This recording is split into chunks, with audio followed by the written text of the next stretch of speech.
United States, suicide is the 10th leading cause of death. Every year, 1.8 million Americans attempt suicide. No one should have to suffer through depression and suicidal thoughts alone.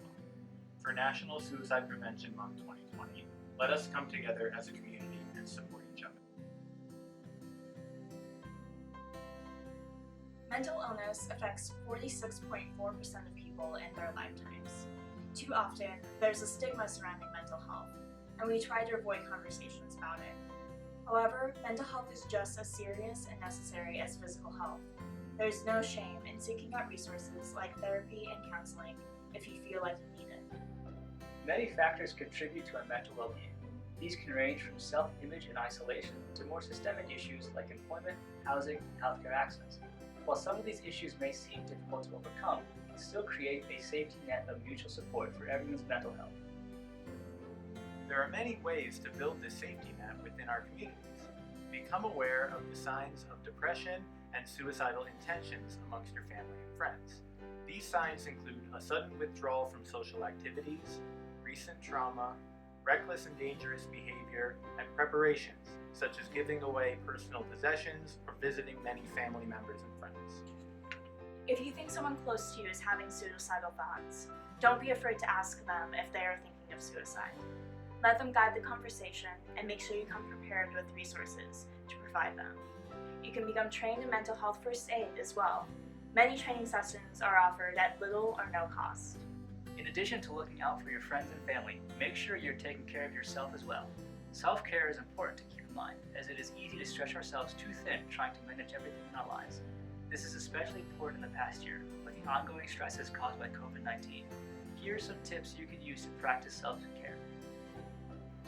Talk to someone you trust and are close with. By being open about our own struggles with mental health, we can break down the stigma surrounding it.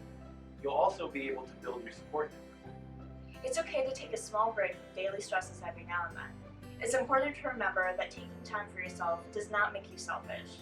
Instead, it makes you better adjusted to tackle obstacles with a well-rested mind. Seek out professional help. There is no shame in going to a therapist or taking medications for your mental health. It's just like going to the doctor for a cold. If you can't see a licensed professional, there are several national helplines to connect you with someone to speak with. Find these numbers and resources at the end of this video. Above all, remember that you are not alone, and you are worth more than you may realize. The isolation from quarantine may be creating more thoughts of loneliness than usual, but that should not take away from your self-worth. Do not be afraid to reach out to someone when you need to. If you're experiencing suicidal thoughts or any other mental health crisis, please call the 24/7 Suicide Hotline at 1-800-273-8255 for English and Spanish. For LGBTQ-specific support, you can text or call the Trevor Project at 1-866-488-7386. Trans Lifeline offers a hotline by and for transgender people at 1-877-565-8860.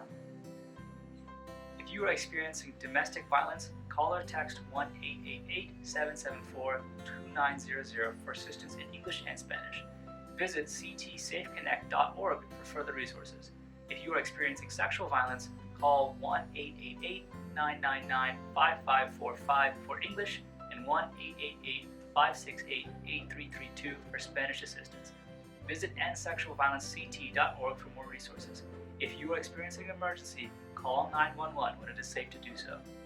If you are looking for a healthcare provider, visit samhsa.gov for resources to do so. You can also call the National Helpline at 1-800-662-4357. Visit psychologytoday.com for further reading and tools to add to your mental well-being toolkit.